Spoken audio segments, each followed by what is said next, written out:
Ang dapit nga gingan lagtabera, nagbagulbol ang katawhan bahin sa kalisdanan nga ilang nahiagoman. Sa pagkadungog ni ini sa Ginoo, nahaling ang iyang kasuko ug misilaob ang kalayo sa Ginoo. Sa ilang taliwala ug gilamoy ni ini ang pipila kakasikbit nga mga bahin sa kampo. Unya ang katawhan nagpakitabang kang Moises ug si Moises nagampo sa Ginoo ug miundang ang kalayo. Busa ang maong dapit ginganlan og tabera kay misilaob man ang kalayo sa Ginoo sa taliwala nila. Gipili ni Moises ang sinimbant ka pangulo, ang mga langyaw nga mikuyog kanila gihidlaw pag-ayo sa maayong pagkaon. Bisan gani ang katawhan sa Israel, gihidlaw usab og miingon. Mayo unta kon makakaon kitag karne. Nahinumduman nato ang isda nga atong gikaon sa Ehipto nga wala lamay bayad, ang mga pipino, ang mga melon, ang mga bawang, ang mga sibuyas ug mga ahos. Apan karon nawad-an na kitag umoy ug wala nagayoy makaon gawas nining mana. Ang mana sama sa gagmayng liso ug ang hitsura ni ini dalag nga may pagkaputiyon, manglakaw ang katawhan ug manigom nini. Ila kining galingon o lubkon sa lusong ug lutoon diha sa mga kulon ug himuon nila kining torta.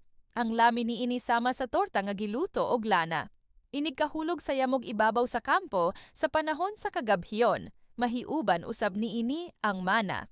Sa pagkabati ni Moises sa katawhan nga nagmulo didto sa pultahan sa ilang tolda, naguol siya pag-ayo tungod kay misilaob man pag-ayo ang kasuko sa Ginoo. Og mingon siya sa Ginoo, nganong gilisod-lisod mo man ang imong alagad, nganong wala mo man ako kahimuti, ug nganong gisangunan mo man ako nining dakong buluhaton pag dumala sa katawhan? Ako ba'y nanamkon og nanganak nining katawhan nga moingon ka man kanako? Kugosa sila ingon sa usa kayaya nga nagkugos og bata nga masuso og dada sa yuta nga akong gisaad nga ihatag ko ngadto sa ilang katigulangan.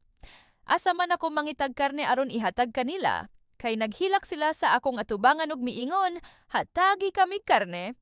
Kung ako lamay pasagdan dili ako makahimo pagdumala nining mga tawhana kay bugat ra kini alang kanako. Kon mao kini, patya hinuon ako dayon aron dili ako magantos. Ug giingnan sa Ginoo si Moises, pagtigom og 70 ka tawo sa kadagkuan sa Israel nga imong nailhan nga giilang matuod nga mga pangulo sa katawhan. Dad-a sila sa tolda nga tagbuanan ug patindoga sila dito tupad kanimo. Mokonsad ako og makigsulti kanimo dito. Bahinan ko sila sa espiritu nga akong gihatag kanimo aron motabang sila kanimo sa pagpas-an sa mga palas-anon nga dili nimo madaog kon mag-inusara ka. Ug ingna ang katawhan, pagbalaan kamo alang ugmang adlawa ug makakaon kamog karne. Nabati sa Ginoo ang inyong pagtuaw nga nag-ingon, kinsay mohatag ka namog karne, maayo pa ang among pagkabutang dito sa Ehipto. Busa hatagan kamo sa Ginoo og karne. Makakaon kamo nini dili lamang sa usa ra ka adlaw o duha o lima o napulo o 20 ka adlaw kon dili usa ka bulan gayod. Hatagan kamo nini hangtod nga sumolan og lud-on na kamo niini kay gisalikway man ninyo ang Ginoo nga anaauban kaninyo og mitwaw kamo sa iyang atubangan og miingon nga nganong namahawa man kami sa Ehipto. Apan si Moises mingon sa Ginoo, ang mga tawo nga nagbaktas nga akong giihap mikabat og 600,000 ug miingon ka, hatagan ko silag karne ug makakaon sila sulod sa usa ka bulan.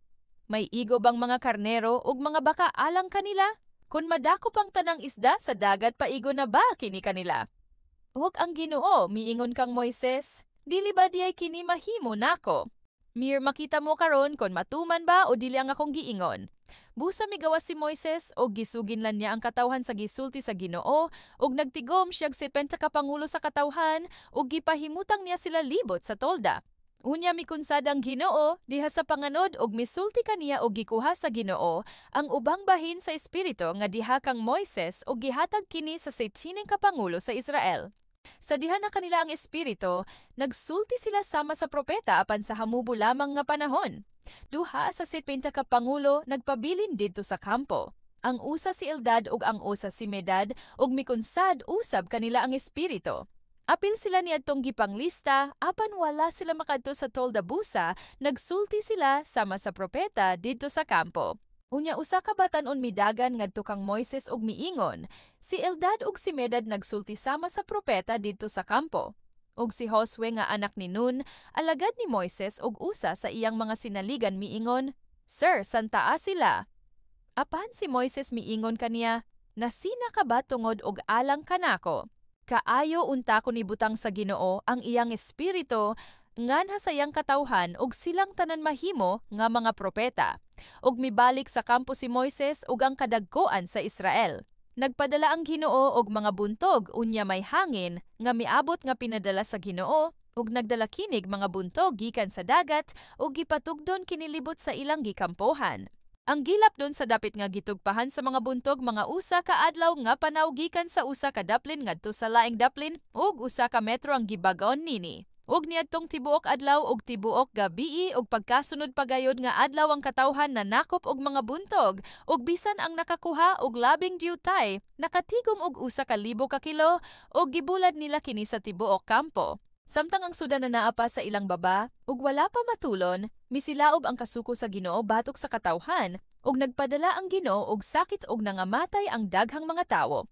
Busa kadtong dapita ginganlag Kibrot Hataaba tungod kay gilubong man didto ang mga tawo nga hangol. Gikan sa Kibrot Hataaba ang katawhan mipanaw paingon sa Haserot ug nagpabilin sila didto.